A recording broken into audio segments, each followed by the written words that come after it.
হাজার বছরের গ্রামীণ ঐতিহ্য ও সংস্কৃতিতে রয়েছে নদীর প্রভাব। নদী ও মানুষ যে মিলেমিশে থাকে এদেশে। নদীকে প্রাকৃতিক জলধারা বলা হয়। কোনো কোনো স্থানে নদীকে গাং নামেও ডাকা হয়। নদী একটি দেশের সমৃদ্ধির সাথে জড়িয়ে থাকে ও জাতীয় আয়ে গুরুত্বপূর্ণ ভূমিকা পালন করে।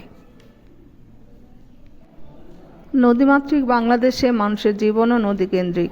নদী শুধু মানুষের জীবন ধারণের জন্যই গুরুত্বপূর্ণ নয়, সংশ্লিষ্ট এলাকার পশু পাখি, জীবনযাত্রা সবকিছুই নদীর উপর নির্ভরশীল। নদীর প্রাকৃতিক সৌন্দর্য আমাদের মনকে উজ্জীবিত করে।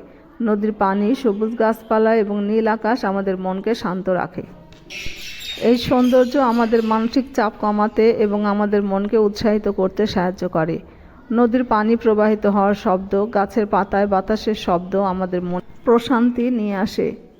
তাই নদীর ধারে ঘুরে বেড়ান এবং জীবনের যাত্রায় সৌন্দর্য আবিষ্কার করুন। নদী রক্ষায় বাংলাদেশ সহ বিশ্বের বিভিন্ন দেশে পালিত হয় বিশ্ব নদী দিবস। দিবসটি পালনের মূল উদ্দেশ্য মানুষকে নদী রক্ষায় সচেতন করা। তাই নিতান্ত অবহেলায় ফেলে রাখা নদীর উপর গুরুত্বের সাথে দৃষ্টি দেওয়া জরুরি। নদী দূষণ রোধে আমাদের সবাইকে সচেতন হতে হবে। নদীর পাড়ে পলি জমে যে খাস জমি সৃষ্টি হয়েছে, সেখানে প্রাণীদের অভয়ারণ্য তৈরি করে দিতে পারলে পরিবেশের ভারসাম্য রক্ষায় ভূমিকা রাখবে।